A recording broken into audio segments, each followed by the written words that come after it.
Hello दोस्तों, स्वागत है आपका एक और नई वीडियो में। मेरा नाम रवि। तो मुरादाबाद एयरपोर्ट से रिलेटेड लेटेस्ट अपडेट लेके आ गया हूँ।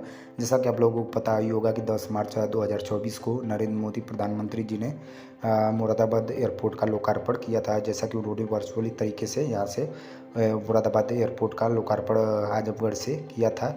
तो जैसा कि लोगों को उम्मीद थी कि अब यहाँ से उड़ानें शुरू हो जाएगी, लेकिन अब ये जानकारी निकल के आ रही है कि मुरादाबाद एयरपोर्ट को वेबसाइट से उसका नाम भी हटा दिया गया। मुरादाबाद हवाई अड्डे का नाम भी वेबसाइट से हटा दिया गया है। तो यह ऐसा क्यों हुआ है और किस कारण से हुआ है और यहाँ से फ़्लाइटें कब से शुरू की जाएंगी, तो इसके बारे में ये जानकारी निकल के आ रही है। तो मैं आप लोगों को पूरी जानकारी बताऊंगा, तो आप वीडियो के अंत तक बनिए रहिएगा।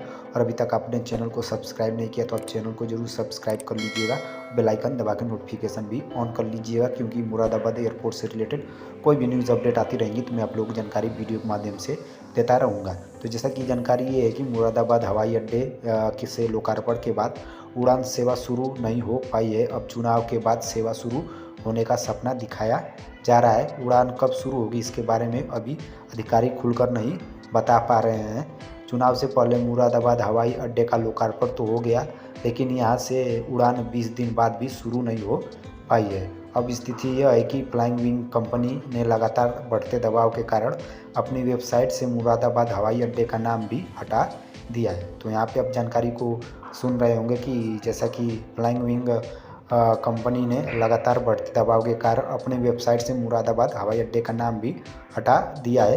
पहले फ्लाइंग विंग की वेबसाइट पर बुकिंग वाले कॉलम में पंतनगर, पिथौरागढ़, लखनऊ, देहरादून, गाजियाबाद, अलीगढ़, आजमगढ़, चित्रकूट, श्रावस्ती के साथ साथ मुरादाबाद समेत कई हवाई अड्डों का नाम था। अब इनमें मुरादाबाद एयरपोर्ट का नाम हटा दिया गया है। इसी बीच चर्चाएं ये भी है कि मुरादाबाद में विमानन सेवा के लिए और कंपनी तलाशी जा रही है, लेकिन इस पर कोई आधिकारिक बयान अभी आई नहीं हुई है।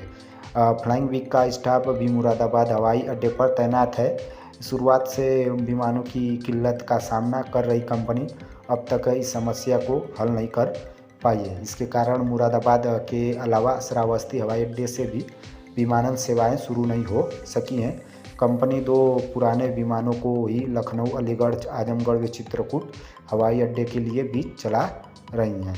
वहीं अब चुनाव के बाद यहाँ से उड़ान का सपना दिखाया जा रहा है। तो जैसा कि निजी कंपनी व एएआई के अधिकारी अब चुनाव के बाद उड़ान शुरू करने का दावा कर रहे हैं। कंपनी के पास विमान न होने की बात का अभी अंदाज़ा है, सही अंदाज़ा है। इसके बावजूद कोई खुलकर बोलने को भी तैयार नहीं है। अधिकारियों के बीच चर्चा है कि चुनाव के बाद ही मुरादाबाद से हवाई सफ़र की सेवाएं शुरू होंगी।